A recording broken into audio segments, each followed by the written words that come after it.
You didn't ask, but I've always preferred the Final Fantasy VII cover art from Japan over what we got here in America.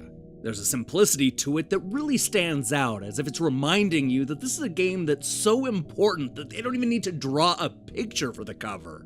I was reminded of how much I like that minimalist approach while playing Solid Aether, a deceptively difficult shoot-'em-up from first-time developer FAL Works. Instead of filling each level with fancy graphics and stylish flourishes, we're treated to a visually arresting shooter that strips everything you love about the genre down to its bare essentials.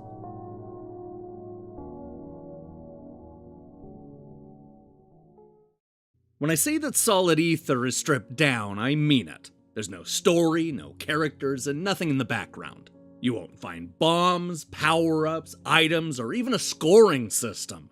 It's just you, a white background, and wave after wave of bad guys and their punishing bullet patterns. In this case, we're controlling a small rectangle whose only job is to shoot down the enemies and dodge their fire. This turns out to be easier said than done. I make it sound boring when I describe the game as having a white background and boxy characters, but I think the minimalist look is actually quite striking. The vertical playfield is so crisp and clean that you can practically eat off of it. And there's a drop shadow effect on the ships and bullets that makes the whole thing pop.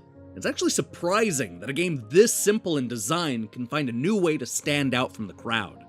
Now, part of the reason this game is so much fun is because the developer understands what people want out of a bullet hell shooter. There are obviously all kinds of challenging bullet patterns to contend with, as you would expect, but it goes beyond that. The bullets sometimes feel like they have a mind of their own. They bend and twist and almost have a 3D arc at times. Something that I found to be endlessly mesmerizing. There are 4 different stages to fight through, each with their own waves of increasingly difficult enemies and a challenging boss at the end.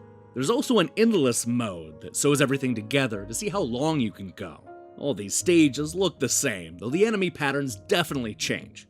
The difficulty ramps up as you take on the later stages, though it's a lot more accessible than you might initially expect. Between giving players plenty of extra lives and the ability to pick up right where they died, Solid Aether isn't as punishing as other bullet hell shooters. I mean, it's still punishing, but in a slightly more noob-friendly way. Now, for as much as I like the art style, part of me wishes this game would mix things up from one stage to the next. Even if it's a slightly different effect or background color, it feels like something is needed to show the difference. I also had issues with what felt like an inconsistent hitbox. Sometimes the bullets would glide right through the border of my rectangle, while other times a single touch would be enough to destroy my ship. I was never fully clear where the hitbox was supposed to be, which is a little annoying. And on that note, part of me wishes this game wasn't quite as bare bones as it is. It sure would have been nice to have a score and leaderboard, especially in the endless mode.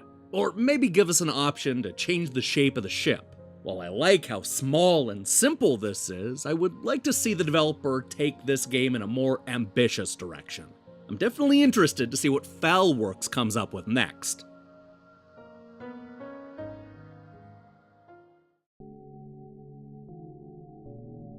Solid Aether is the very definition of bare bones, and that's a good thing. This is a stripped-down shoot-'em-up with a crisp and clean art style and bullet patterns that are almost hypnotic at times. The trade-off is that almost everything you expect from a shooter has been taken away, including bombs, power-ups, items, and even a scoring system. The result is a mesmerizing action game that may be simple in scope, but still manages to stand out from the crowd. Hey, thanks for watching our review. If you liked what you saw here, then you should know that we post new reviews and features almost every day. So here's the question I have for you. What's the best looking shoot 'em up? I'm not looking for your favorite shooter, but the one you think that is the best looking. I'm actually really curious to see what you come up with, so leave a comment below. In other news, I'm currently hard at work on a bunch of reviews, including a few horror games for later this month.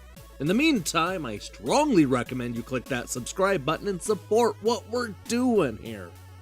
Until then.